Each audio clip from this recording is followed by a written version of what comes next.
اعوذ باللہ السمیع العلیم من الشیطان الرجیم بسم اللہ الرحمن الرحیم الحمد للہ رب العالمین والصلاة والسلام علی اشرف الانبیاء والمرسلین نبینا محمد وعلی آلہ وصحبہ اجمعین اللہم انفعنا بما علمتنا وعلمنا ما ينفعنا وزدنا علما رب اشرح لی صدری ویسر لی امری واحلل عقدۃ من لسانی یفقہوا قولی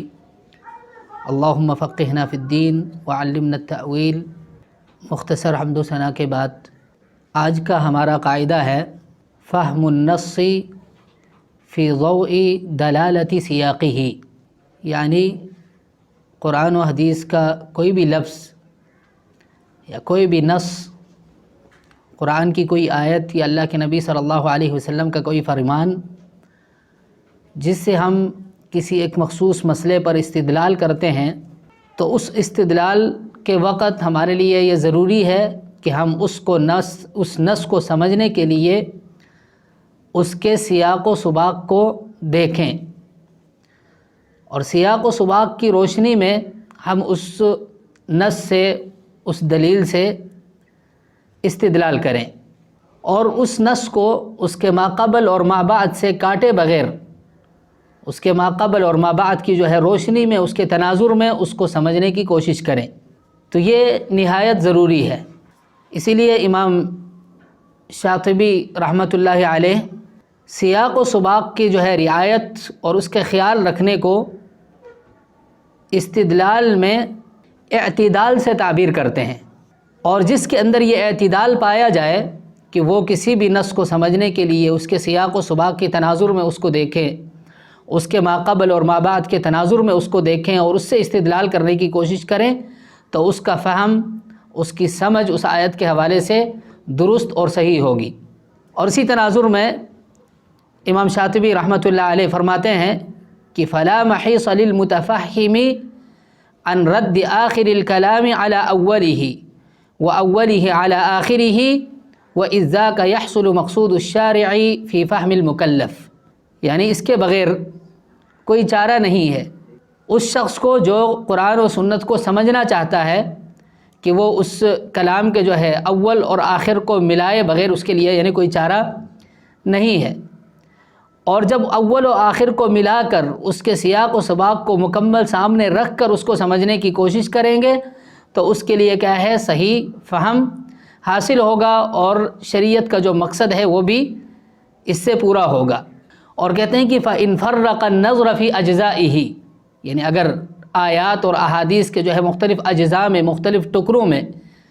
اپنی نظر کو تفریق کے ساتھ، یعنی اس کو بٹا کر اس کو دیکھیں،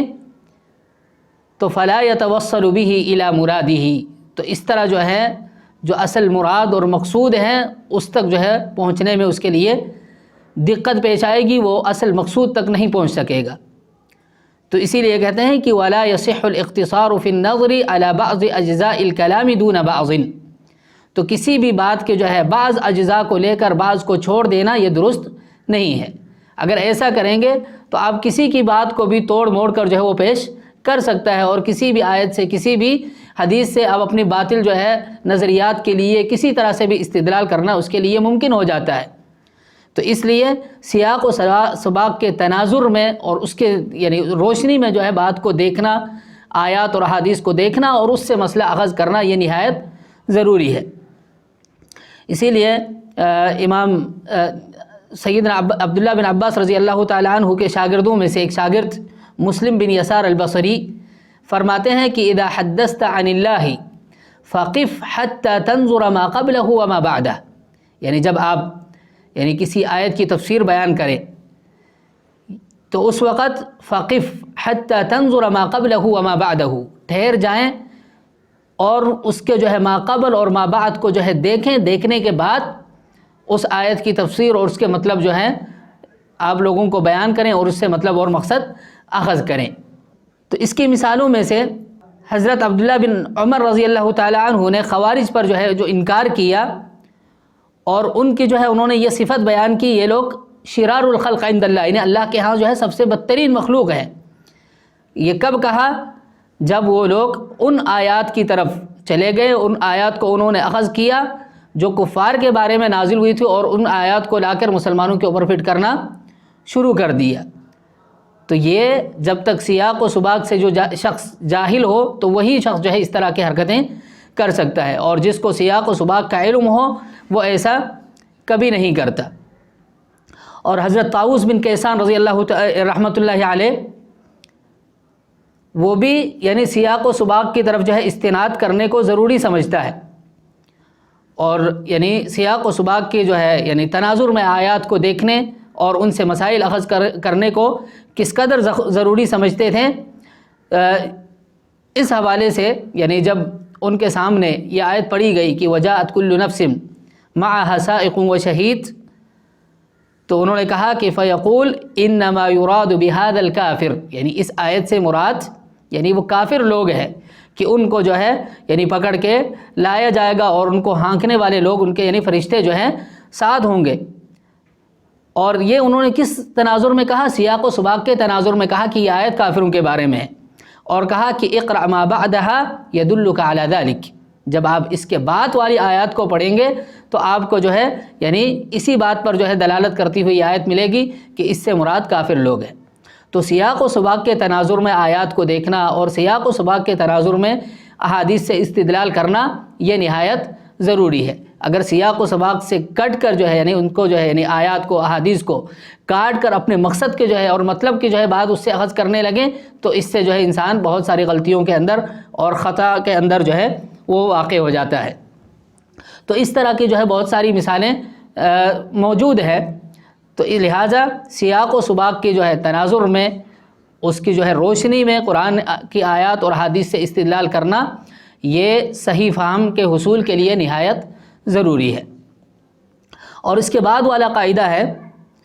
فہم النص الشرعی فی ضوء مقاصد الشارع من التشریع،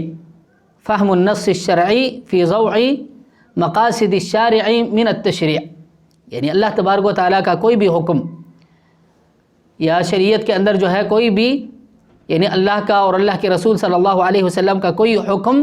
وہ مقاصد اور معانی اور حکمت سے جو ہے وہ خالی نہیں ہے۔ اور شریعت کے جو ہے سب سے اصل اور بنیادی مقاصد میں سے کیا ہے کہ شریعت انما جاءت لتحقیق مصالح العباد من جلب مصلحۃ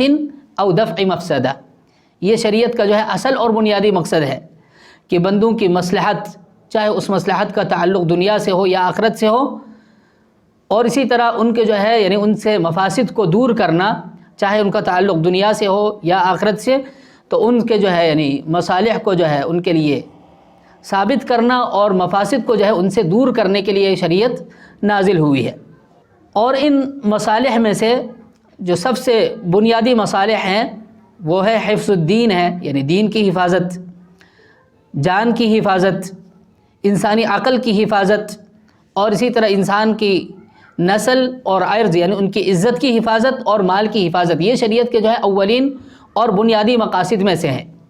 تو جو بھی قرآن کی کسی آیت سے یا حدیث سے جو ہے استدلال کریں تو اس وقت جو ہے اس کا استدلال ان مقاصد میں سے کسی ایک مقصد سے جو ہے ٹکراؤ میں نہیں ہونا چاہیے۔ اگر اس کا استدلال کہ اس کے اس استدلال کی وجہ سے کسی کا جو ہے دین خطرے میں پڑتا ہو،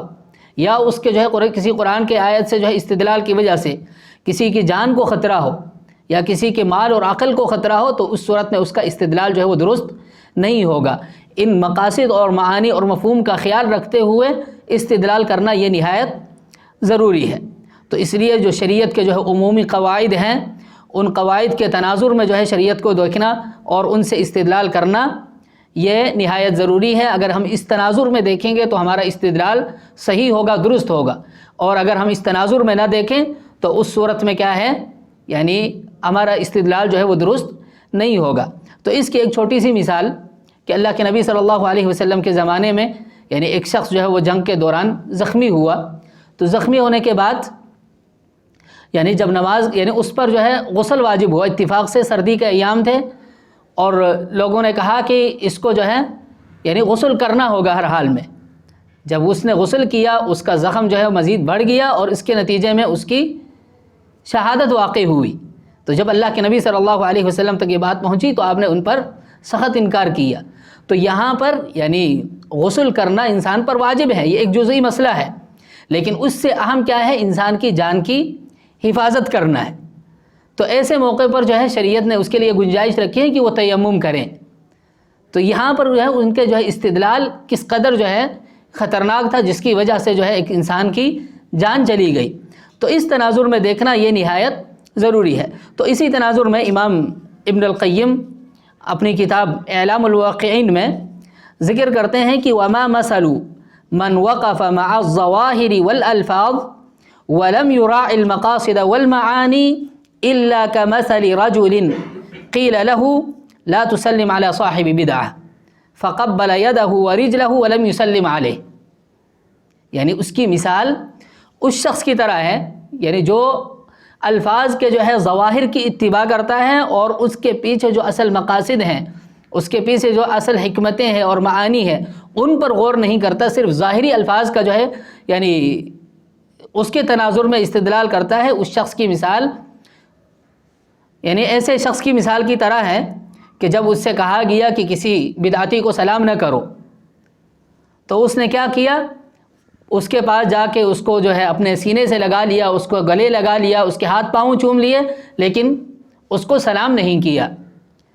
اصل مقصد کیا تھا کہ اس پر جو ہے سلام نہ کرو، تو سلام نہ کرنے کا مقصد ہے کہ اس کی تعظیم نہ کرو، اس کو عزت نہ دو، لیکن اس نے جو ہے یعنی عزت دینے کے باقی سارے تقاضے پورے کر لیے اور ظاہری لفظ کی جو ہے اتباع کرتے اس نے کہا کہ میں اس پر سلام نہیں کرتا ہوں۔ تو یہاں پر جو ہے یہ شخص انتہائی غلطی کے اندر واقع ہو رہا ہے۔ تو اسی طرح دوسری مثال امام صاحب نے دی، فرمایا کہ یعنی یا اس شخص کی مثال جو ہے ایسے شخص کی طرح ہے کہ اس سے کہا گیا اذهب فاملأ هذه الجرة، یعنی کسی شخص کو کہا جاتا ہے کہ جاؤ جا کے اس میں پانی بھرو، فذهب فملأها، تو جا کے وہ اس مشکیزے کو پانی سے جو ہے اس نے بھر دیا، یا اس برتن کو اس نے پانی سے بھر دیا، ثم تركها على الحوض، پھر اس نے اسی جگہ اس کو چھوڑ دیا جہاں پہ اس نے پانی بھرا تھا۔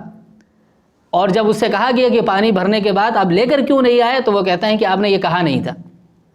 جب پانی بھرنے کے لیے بھیجا ہے تو اس کا مقصد کیا تھا؟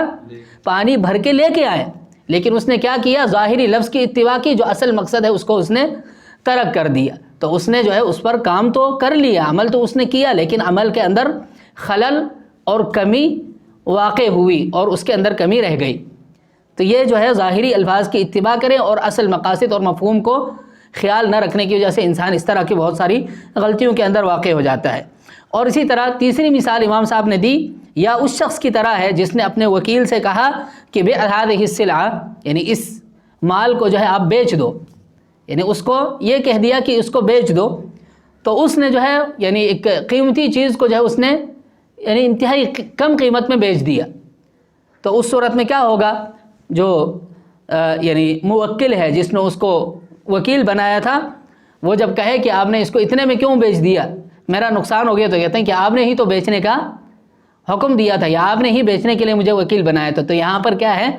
یعنی وہ شخص نہایت غلطی کے اندر جو ہے وہ واقع ہو گیا اور اس کی وجہ سے دوسرے شخص کا نقصان ہو جاتا ہے۔ تو اس لیے کسی بھی یعنی آیت سے یا کسی بھی حدیث سے استدلال کرتے ہوئے شریعت کے جو ہے ان مقاصد کا جو ہے خیال رکھنا یہ ضروری ہے کہ اس کی وجہ سے، ہمارے استدلال کی وجہ سے شریعت کے جو ہے مقاصد میں سے کوئی مقصد جو ہے وہ فوت نہ ہو جائے۔ اور اس کے بعد والا قاعدہ ہے یعنی الاصل فی الادلۃ الشرعیۃ العموم، یعنی یہاں پر عموم سے مراد عموم الافراد ہے، یعنی شریعت کا کوئی بھی حکم آ جائے تو وہ چند لوگوں کے لیے نہیں ہے، بلکہ وہ کیا ہے؟ افراد کے اعتبار سے سب کے لیے وہ حکم عام ہے۔ جیسا کہ یعنی اصولی ایک قاعدہ ہے کہ العبرۃ بعموم اللفظ لا بخصوص السبب، یعنی اعتبار لفظ کے عموم کا ہوگا، اس سبب کے جو ہے خصوصیت کا کوئی اعتبار نہیں ہوگا۔ تو شریعت کے جو دلائل ہیں وہ اپنے معنی اور مفہوم میں کیا ہے؟ سب کے لیے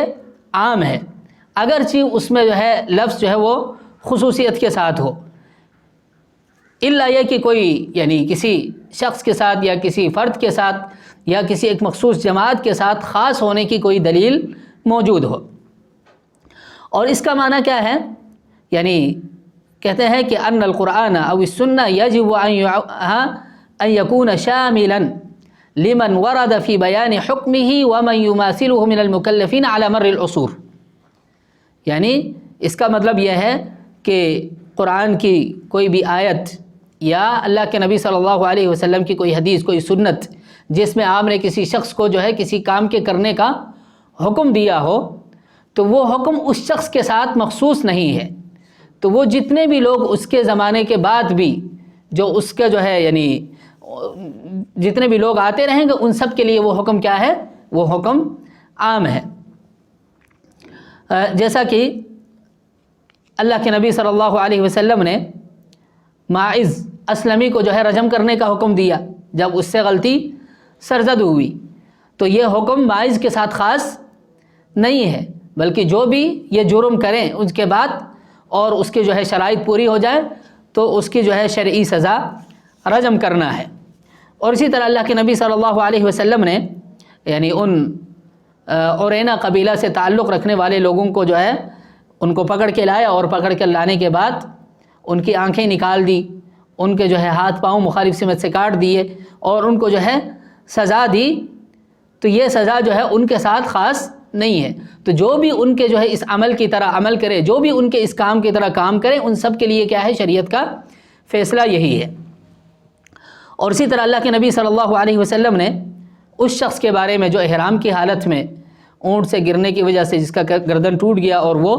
فوت ہوا، تو اللہ کے نبی صلی اللہ علیہ وسلم نے اس کے بارے میں فرمایا کہ لا تخمروا رأسہ،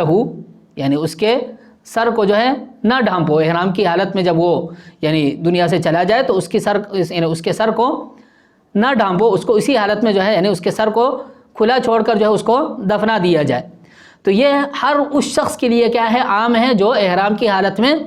فوت ہو جائے. اور یہی یعنی علماء کے جو ہے اس میں اگرچہ دو رائے ہیں تو دو آراء میں سے صحیح رائے یہی ہے کہ جو بھی احرام کی حالت میں فوت ہو جائے اس کے لیے کیا ہے؟ اس کے سر کو کھلا رکھنا یہ ضروری ہے. تو قرآن اور حدیث کے جو ہے آیات اور یعنی احادیث ان کے جو ہے یعنی افراد کے اعتبار سے اس کے عموم کے جو ہے بہت سارے دلائل ہیں. ان میں سے ایک اللہ کے نبی صلی اللہ علیہ وسلم کی رسالت کیا ہے؟ وہ عمومی رسالت ہے، کسی مخصوص قوم کے لیے، کچھ مخصوص افراد کے لیے نہیں ہے، بلکہ کیا ہے؟ اللہ کے نبی صلی اللہ علیہ وسلم پوری دنیا کے لیے، جن و انس سب کے لیے کیا ہے؟ نبی اور رسول بنا کر آیا ہے. جیسا کہ اللہ تبارک و تعالیٰ نے فرمایا کہ قل یا ایھا الناس انی رسول اللہ الیکم جمیعا، اے نبی صلی اللہ علیہ وسلم آپ فرما دیجئے کہ میں تم سب کی طرف اللہ کی طرف سے رسول بن کر آیا ہوں. اور اسی طرح اللہ نے فرمایا کہ وما ارسلناک الا کافۃ للناس بشیرا ونذیرا، کہ ہم نے آپ کو تمام لوگوں کے لیے خوشخبری دینے والا اور ڈرانے والا بنا کر بھیجا ہے. اور اسی طرح اللہ کے نبی صلی اللہ علیہ وسلم فرمایا کہ بعثت الی الناس کافہ، میں تمام لوگوں کی طرف اللہ کا رسول بن کر، اللہ کی طرف سے پیغام لانے والا بن کر آیا ہوں. اور اسی طرح اللہ تبارک و تعالیٰ نے فرمایا کہ لقد کان لکم فی رسول اللہ اسوۃ حسنہ، تو اللہ کے نبی صلی اللہ علیہ وسلم کی اتباع کرنا ہر امتی کے لیے ضروری ہے. تو جو حکم اللہ کے نبی صلی اللہ علیہ وسلم کے لیے اللہ تبارک و تعالیٰ نے یا ایھا النبی